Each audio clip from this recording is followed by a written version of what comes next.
G'day and welcome to the very first SuperCoach Paige show. My name is Paige Cardona and I'm joined today by Henry and Ben. How you going, guys? Yeah, really good. Yeah, good, thank you. Look, let's just jump straight into things. NAB Cup has come and gone. Brisbane have taken home the pre-season premiership. How have we rated the Lions, just to kick things off with? Yeah, really good. A couple of names have really jumped out and stood out this pre-season that you wouldn't expect to really fit in and could definitely be part of Brisbane's best 22, and they definitely show they've a possible top 8 side this year. Most definitely. Now we've also seen there's been a lot of trading in the off season and free agency. That looks to have been a really big success. Brendan Goddard has fitted in seemingly well with Essendon. A few other guys. Quinton Lynch looks at home at Collingwood. Definitely. Ricky Pettit really has slotted in nicely at Richmond. Yeah. Shannon Burns, we're still yet to really see whether or not he's going to impact. Yeah. But overall, it's been a really good success so far. What have you guys seen of the traded players and the free agents? Yeah, I think Brett Maloney's been a standout. He's really helped Brisbane take their midfield to the next level, along with guys like Zorko, Rockcliffe in there now, and he's going to really complement them this year. All right, let's jump into our rookies. They're the lifeblood of our teams, and what we want is to definitely start off the year with the best rookies possible. If we jump into our defenders, we've had a look at Brett Goods, who was recently upgraded this week. How have you guys seen Brett Goods' impact this year for the Western Bulldogs so far? 29 years old, finally gets his chance at AFL. It's a good story. Yeah, I think he's slotted in really well down there. They've obviously got a lot of young kids coming through in their young list, and with a few retirements and Brian Lake being traded out to Hawthorn, he's going to really complement them down back and give them some maturity that they really need. Well, they look to have been getting the ball into his hands every time they moved out of defence this pre-season, the Doggies, and there's been a bit of a question over his disposal and whether or not it's going to be enough to really warrant a spot in our SuperCoach teams. But he's used the ball so well, and it's not only that; it's his tackling pressure and his ability to do those 1%ers, which are really highly rated in SuperCoach. And just his confidence coming out of defence. A lot of the young kids are scared to kick it out almost, so they hand it off to him. Now, how much has he averaged this NAB Cup? It's been quite good. He's averaged about 80. 80 from memory? 80s, yeah. Look, moving into Lewis Stevenson now, he's been someone that has been picked up, lacking opportunity at West Coast, been on the list there for a couple of years, was an absolute star in the waffle for Claremont. Makes his way to Port Adelaide. How have you seen him, Ben? Yeah, look, he could definitely slot in in the best 22 for Port Adelaide, with guys like Troy Chaplin, Daniel Pearce exiting the club. And look, he's been the most consistent rookie this NAB Cup series. He has. With scores in the 70s and 80s, so he's definitely shown that he's a... Well, he hasn't dropped below 70 so far this pre-season, Lewis Stevenson, and considering how cheap he is, if you haven't got him, get him in. Definitely a lock. And we're looking at as well Dean Turlick, who another mature age player that Melbourne picked up via the draft. He has fitted in very easily down at Melbourne, has been a really good driving force, bit of a playmaker. Yep. That's fantastic news for coaches. I mean, he looks to get the ball in his hands quite a lot. He's got a beautiful kick and sets up play. He's another guy who's averaged almost 70 throughout the pre-season, which is really encouraging. Yeah. Especially at his price, he's definitely a lock. He's got you have to. Amazing job security. Well, that's it. Moving into the midfielders, Ollie Wines now. Between him and Kane Mitchell, a lot of people seem to be tossing up which one they should be going for. Who do you guys think would be the better of the two at the moment? If Kane Mitchell gets promoted, I think Kane Mitchell. Yep. Ollie Wines is going to be a gun for sure. Personally, I'd go with Ollie Wines. Yep. Well, we've seen already from Ollie Wines that he gets some huge numbers, and at the moment with Dom Cassisi and with that injury cloud around him, he could pretty much walk straight into Port Adelaide's lineup and play as that inside midfielder who Port Adelaide have been lacking. Looks to be a real extractor and someone who can really get the ball out to the outside players. And he'll really complement Travis Boak and Hamish Hartlett in the midfield. If he can get the ball out to those guys more often, they get more opportunity. Ollie Wines, and we've seen already that he's had some pretty big scores. As a junior, was averaging 140 So he's got that ability to really rack up the ball. Yeah. And Kane Mitchell, we're all waiting for him to be elevated off the rookie list. Yeah. Nick Salter, he's the guy that's been placed on the long-term injury list. We have to see him, don't we? Yeah. He's going to be upgraded. He will be upgraded. It's just a matter of time, really, when Port decide. Yeah, well, look, they've got until the start of round 1, which for them is next week. Yeah. But there's not really much point in upgrading him now, and he might go down injured next week. You never know. So. Well, that's another very good point as well. We've seen there isn't really much competition for that spot on the senior list. Mitchell's got to lead it. He was a Sandover medalist last year, 2-time Claremont premiership player. Yep. He's got leadership written all over him. He gets a mountain of the ball, and that's what Portland need. They need ball winners at the moment. They're really lacking in that department. Again, we'll go on to the Jaeger bomb. This guy is going to be an absolute machine. Yeah, definitely. Already comparisons with Chris Judd before he's played a senior game. It's not a bad rap to have. That was last year before.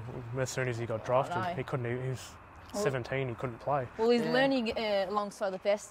Gary Ablett being his mentor. Yep. How have you guys seen his season, or his pre-season, so far? Yeah, well, he's a big young fella. He's definitely looked really good. In his final game, racking up 113 points. It's huge. And he's averaged around 72 points through the NAB Cup, which may not seem big, but it's only a NAB Cup. Once he gets into the season, I reckon he'll really come out and fire. Yeah. And again, with guys, they've already had a heap of midfield rookies come through there. You got Harley Bennell, David Swallow, and along with Gary Ablett in there. He's not going to get tagged from the start. Well, they're shaping up to have a very scary midfield in the coming years. Definitely. Gold Coast. I know we've spoken a lot about GWS and the plethora of midfielders they've got, but when you look at what Gold Coast are conjuring up, and Jaeger Mira comes into the lineup, his disposal is almost effortless, and that's what we want in SuperCoach. We want efficient players who use the ball well. That's where the big points are. And another point from Guy McKenna saying that Gary Ablett, he's going to look to get Ablett on the end of plays rather than to start them himself. That's where guys like Jaeger O'Meara will step in and be able to win their own ball and handball it out to Ablett on the outside. Well, it's as good as a player that Gary Ablett is. Gold Coast are moving in that direction now. This is their third year in the competition. They need to start embarking on it, even though minor, still a ladder climb, and that's going to come from the guys, the younger brigade that are really yet to really stamp themselves on the team. And in the AFL as well, a lot of early draft picks and a lot of priority 17-year-olds. And I think what we're going to see, Jaeger O'Meara is going to be, he's going to explode this year. Yep. We'll move on to another Port player. Geez, they've thrown up a few, haven't they? Jake Need, now, he started off pretty good, looks to have tapered out a bit. What are your thoughts on Jake Need? He's a very light kid. I think he weighs about 65 or 68 kilos at the moment. And Stiff breeze would definitely bowl him over. Yeah, exactly, especially down at Adelaide. So he's definitely a target for the Vest.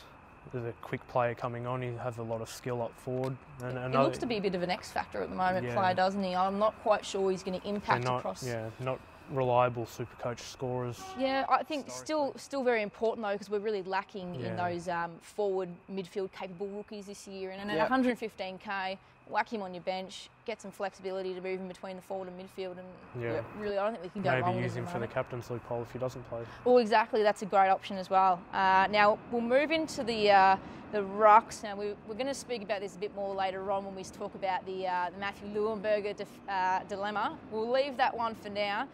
Let's jump into the forwards. What have you guys seen so far for SuperCoach in the way of forwards? Because I am looking at not much. There's not much at definitely. all. We're a bit bummed that Joey Danaher's not going to make his debut this week. Essendon have already said that, which is really disappointing. 150k forward who is more than capable of scoring a lot of points. Another guy we thought as well, Sam Mays, was someone seems to have dropped off. Yeah, well he didn't play in the NAB Cup. Not quite sure what's happening with him at the moment. Especially seeing Voss touted him as a round one starter before the NAB Cup. Well, even as he was drafted, they said straight away that he was more than capable of playing in the first round, which is disappointing because we had those guys locked and loaded for the majority of pre-season. Who takes their place? We haven't seen much from Tom Lee. No. Is Brent McCaffrey in Collingwood's best 22 at the moment? still got a little bit more to prove, perhaps. Yeah, look, it's pretty tough for guys like McCaffer, all the young blokes, Kennedy coming in as well. It's going to be hard to definitely secure a spot in the 22, and to stay there, it's going to be tough for him. Oh, look, it's Collingwood's group at the moment. It's a pretty hard best 22 to crack, but yeah, it's a pretty hard best 30 to crack at the moment. But on that point anyway, McCaffer in 2010 was a huge focal point for Collingwood up forward. He averaged 80 points a game in 2010, the same year that the Pies won the flag. So Buckley rates him. He's had a couple of injury-plagued years, and a lot of speculation from supporters might have been that he would have gotten traded off at some point. They've shown the faith in him despite the foot and knee injuries. I think if he's fit, I think Buckley's going to play him. And at 128k, had some good Great signs price. in the... that's it. Early on in the NAB Cup, the first couple of the three-way games, he played really well, kicking a couple of goals. And he showed a bit up forward, even in the loss to Geelong. He still kicked a couple of goals and had a good amount of possessions for the type of player in the role that he plays. But I mean, saying that while we're on the forwards, really lack of forward rookie options, which brings us to our next point, which is the mid-price players. We've seen there's a plethora of them up forward. We've got Cornelius, we've got Karnezis, Varco, Lacroix, Kennedy.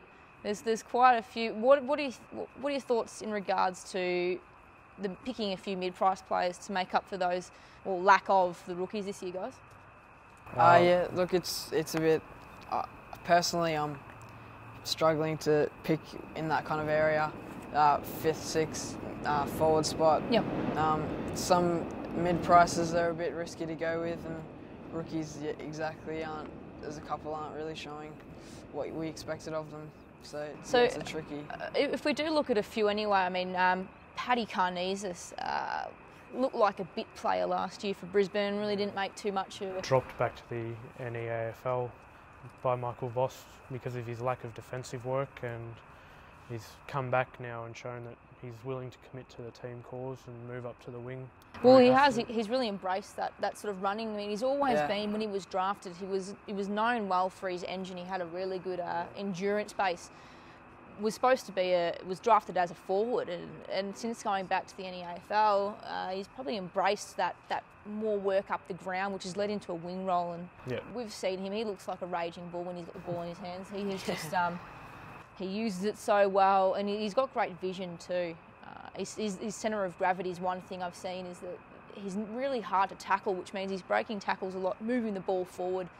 And what's he averaged? He's 98 from memory. Around that area. So he's really bobbed up as a serious contender. I mean, we thought of him a bit, early on as perhaps fool's gold, but now he looks like a really viable option, and considering he's around that $260,000 mark, almost worth the risk, I think. A player like that, not really losing too much. Big upside, especially in Brisbane, really looking to improve this year. Yeah, and he's a lot more job security than all the rookies out there. So for sure. If we look at, on the flip side of that, Travis Varco, during the even the off-season, we were told that he'd be playing more of a rebound, defending, roll-off halfback, and then we know he's got a great skill set, very clean use of the ball, and a very good decision-maker. We haven't really seen that translated into SuperCoach this year so far, have we? No, not compared to Chris Yarran a couple of years ago when he was moved down back to play that role. Yep. I think he sort of looks to be... the players are getting the ball in his hand, but one problem we've always had with Varco is he's never been a potent SuperCoach scorer, has he? No, he's never really been relevant until that's it. now. So. He... I guess he's a sort of player at the moment who is playing in patches, and that's not what we want. And for 270 on, grand, we want a player who's going to be able to at least bump up at 20 points, which would be what you'd be expecting. And Varco at the moment, he looks to show moments of brilliance and wow factor, but a bit of a mediocre performance, I reckon, from NAB Cup. I had him in my team. I've since let him go. And when you compare him with Karnezis and even Aaron Cornelius, he's kicking bags of goals in his sleep at the moment, and he's doing it by accident. He's been one who's really bobbed up too, but If we take a look at the West Coast boys, Mark Lacroix and Josh Kennedy. Firstly, Lacroix, what have we seen on him so far? Look, yeah, he hasn't been anything special yet this NAB Cup, but yeah, his price is a little. You could say it's a little awkward. He's probably a bit overpriced for a guy who missed all of last year.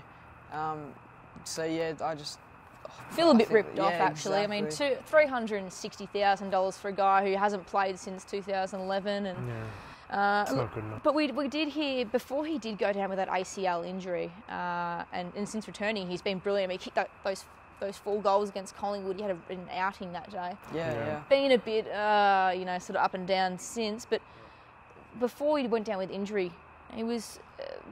John Worsfold was saying that he was going to move into the midfield. Do you think that's still going to happen now, or do you reckon he's more? No, I don't think that'll happen. That was a couple of years ago. West Coast were a wooden spoon side, and they didn't really have much of a midfield with Kerr out injured and Judd leaving. But now they've got a huge range of options, especially with Wellingham coming across as well. Yep.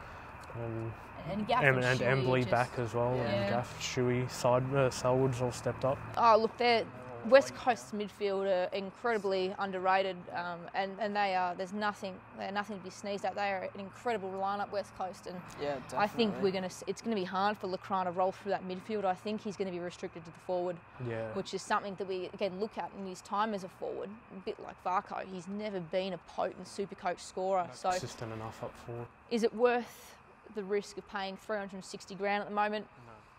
For a small forward? No, I'm not feeling it, no. Now, he can kick multiple goals, but he relies on that for his scoring. He does, exactly. Yep. Josh Candy, if we move on to him as well, key forward. Quinton Lynch is gone. Frees up Darling and Kennedy a lot more, but how do we feel about key forwards? I personally feel like they're a dying breed in SuperCoach. And there's only a few exceptions to the rule of not picking key forwards, and I don't think Josh Kennedy's one of them. No, I don't either. $300,000. A little bit tempting, but for now I'd say pass. All right, let's move into one of the talking points we've had during the week, and that is Matthew Leuenberger going down yet again. Achilles injury in 2012 saw him play only 2.5 games, out for the rest of the year. He's priced at $300,000, and I think it's fair to say we all got a little bit excited and jumped on him when he was really. He was incredibly lowly priced. Yeah. Averaged almost 100 SuperCoach points when fit and up and running. It was too good to be true, wasn't it? Yeah, it was. It really was. He's out injured again, but there were recent reports that he'd gotten through a reserves game and half a reserves game. Yep. Yeah, he's managed 3 quarters in the NAB Cup. It's probably not enough to back a season into him. That is still an awkward price, although $300,000. You think is pretty cheap for a ruckman that can average 100, but if he's only going to play 70% game time for the first half of the year, you're not really worth the risk, I don't think. Now, if we have a look at a couple of options to replace him with, I know this has been quite a very much an asked question. How do you go about replacing Leuenberger at the moment for you, Henry? Well, for me, I'm going to go with the two starting premium ruckmen. You've got the guys like Dean Cox is an obvious one, Sam Jacobs, Roughhead's obviously awesomely consistent, and I think those sort of guys are just, if you can lock in 200 to 250 points a week from your ruck department, you're looking good. Oh, definitely. And funnily enough, those 3 players that you've mentioned have been 3 of the most prolific scoring ruckmen in the competition so far this NAB Cup. Yeah. But I mean, on the other end of that as well, we're looking at quite a few people are saying, well, I'm going to roll the dice with Dan Curry and our man, the Blitz, however you pronounce his last name. Yeah. Blitz producer, how do we pronounce that name? Blitzovs. God. Anyway, those 2 have looked pretty good, haven't they? They definitely have, yeah. But it's a bit of a risk, I reckon, this year going with 1 premium and 3 rookies. Unlike previous years, 2011 when you had Zach Smith, who was pretty much guaranteed game time, and last year with Jonathan Giles, who was guaranteed #1 ruck, and he definitely lived up to that as well. So do you think we're going to get that from Curry or Blitzkavs? Personally, I don't think it's going to happen. both of them are there, I think, just to be a bit of a backup. Curry, not as much. Could definitely contest Goldstein for #1 ruck at this stage. But Blitzarves is, I think he's just there to back up for when McIntosh is injured. Well, that's it. I mean, one thing we've got to remember with him too is that people that are going to take the punt, you've got to remember as well that, you know, when we have Dawson Simpson, Nathan Vardy, Hamish McIntosh, Trent West, that's 4 ruckmen that are well and truly ahead of him at this stage. Now, when those guys get back... Does he fit in? He doesn't, because he goes back onto the rookie list, doesn't he? So that's one thing people are going to be wary of as well. So in saying that, Jared Witts, we haven't seen much of him. He hasn't really... nothing special. He hasn't really shown anything of a scoring potential for SuperCoach, but, I mean, 30-odd points is nothing much, but are you better off in that sense starting the year with the blitz and then trading him down the line, knowing that you're going to have to make a trade, or is it better to start with Jared Witts on your bench or a Majak Daw for that matter? I can also got to consider Gold Coast's Daniel Gorringe as well. Yeah, good point. At about 150 K, he's definitely a chance to take over #1 ruck. Guy McKenna's talked him up this week, saying that he'll definitely get a chance to show what he's like, being a high draft pick a couple of years ago. Number 10 he went out from memory, that's it. And yeah, I think he's a good chance to actually play quite well and play a fair bit of game time this year. So that's the thing, and what does that mean for Zach Smith? I mean, a lot of people are jumping on him thinking, yep, he's able to go to that next step, but if Gorringe is contesting his position, then... Put a lot of pressure on him. Well, that's it. I mean, if you're looking to go for Smith, that could potentially mean that he might be withdrawn. I know we've got the consistently rolling lockout this year, and that he can be covered, but then again, if you look at your bench options, who are you relying on to cover him? Which is where we've got to weigh up. And I think another guy that could, we've discussed this earlier, and in light of Aaron Sandilands' injury at the moment, he looks like he's gone until mid-year. At least, yeah. John Griffin. Griffin, is it Griffin? Griffin. I was going to say John Giles. John Griffin. Giles is GW. He scored in the 90s when without Sandilands was out. So there's no doubt that he's got immense scoring ability. He has to bob up now as a serious contender for your second ruck. He'll be the #1 ruckman at Fremantle as long as Sandilands is out. So. Well, he's shown that ability. He's a very good tap ruckman, hit-outs to advantage especially, which is obviously... definitely something they need. Yep, and he can move forward too, which doesn't hurt Fremantle whatsoever, but... really, he's relatively priced. He's a little bit more than those mid-type players, and another guy as well. Probably a lot of people have been speaking about, and for the Bombers, Tommy Bellchambers. How doesn't he lean down? Oh, he has. A lot of the Essendon players have leaned down this pre-season. Joe Watson. Joe Watson's got a lot lighter as well, but yeah, Bellchambers is looking to secure the #1 ruck role with Paddy Ryder pinch hitting from the forward line. I think Paddy Ryder is probably best played up forward at the moment. I think with definitely. Kirk Tippett sort of role maybe as a pinch hitting. More definitely, and with Michael Hurley moving probably to a more prominently a defensive post. Depends on the way they want to restructure. If Gumbleton true, plays and you've got Pears, Hooker, there's so many key position players they've got. But I think Bellchambers has the ability to take the #1 ruck role. Well, Essendon have shown as well that they're quite happy to play 2 ruckmen. They've shown that they've been able to play 3 as well. So they're not afraid to go down that line. But if we move on now to a couple of games playing this weekend, we've got Adelaide and the Bombers over at Amy Stadium, and we've got the Western Derby between West Coast and Freo.